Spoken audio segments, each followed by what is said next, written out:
I'd like to begin by welcoming all of the witnesses here this afternoon.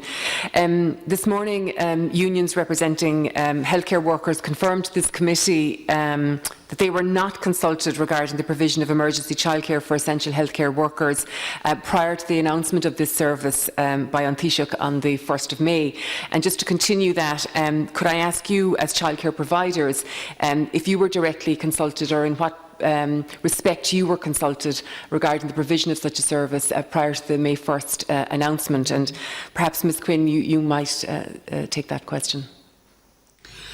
Yeah, thank you for the question. I suppose we weren't consulted in relation to the emergency scheme for healthcare workers. Subsequently, for further phases, we have been, but at that stage we weren't involved in it. The advisory group wasn't set up. While we had contacted the department and kind of putting forward kind of suggestions in terms of how any phased opening should happen, we hadn't been invited to do so at that time. Okay, so I would take it really from your submissions, and if somebody wants to disagree with me there was absolutely no consultation either with the service providers or with what would be the service users in relation to this announcement on the 1st of May.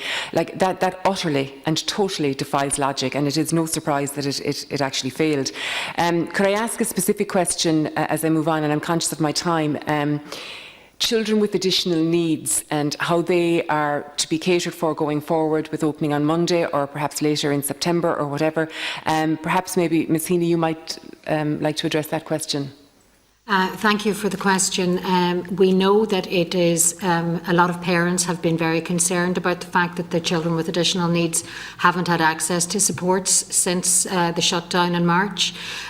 Certainly we have made a suggestion to the department through the advisory group that Marion has just referred to, that an initiative could be developed over the summer for those children similar to the scheme in primary schools, and we think that it's a suggestion that we think that the department should take up and should investigate whether or not early year settings can reopen or provide some supports for children with additional needs that had been attending their services in March.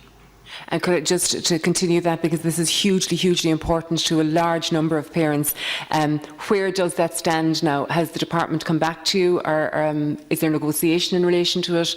Where stands that? Is it at the advisory group on reopening? Another meeting of that advisory group is convened for tomorrow. We've been meeting with the department weekly. My colleagues here attend those meetings as well. We've been meeting with them weekly to plan for the reopening.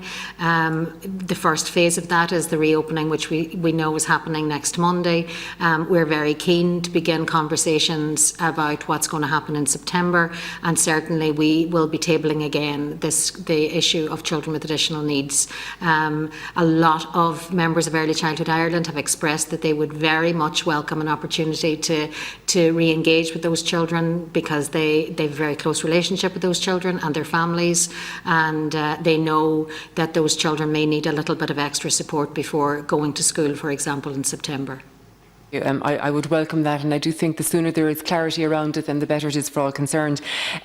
Could I specifically ask, perhaps Ms Quinn, what capacity are you anticipating is available on Monday, we'll say on the 29th, in terms of providers and the uptake?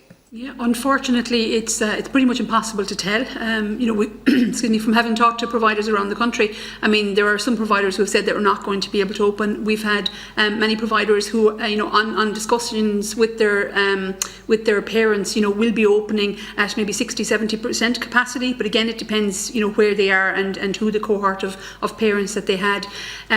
We do know that, I suppose, every summer, the majority of services do not open. A lot of the services in Ireland are preschool services, so they tend to be bound by kind of term time. So typically last year, my understanding is that about 1,800 services opened. So I suppose the slack is typically taken up by, kind of summer camps, where parents, I mean, it's one of the most stressful times for parents, where they're kind of going from post to pillar for summer camps. So I suppose that's going to be a reality, but also, the reliance on grandparents and family members, which has really been, not available to families at this stage as well. That capacity, isn't going to be available either. So we just don't know. There's so many unknowns until services open up in terms terms of what the demand will be. People will know from the engagements with their current families, but in terms of for the other essential workers who are out there who have been reliant on families or have been reliant on summer camps, we won't know what their demand will be until services are open.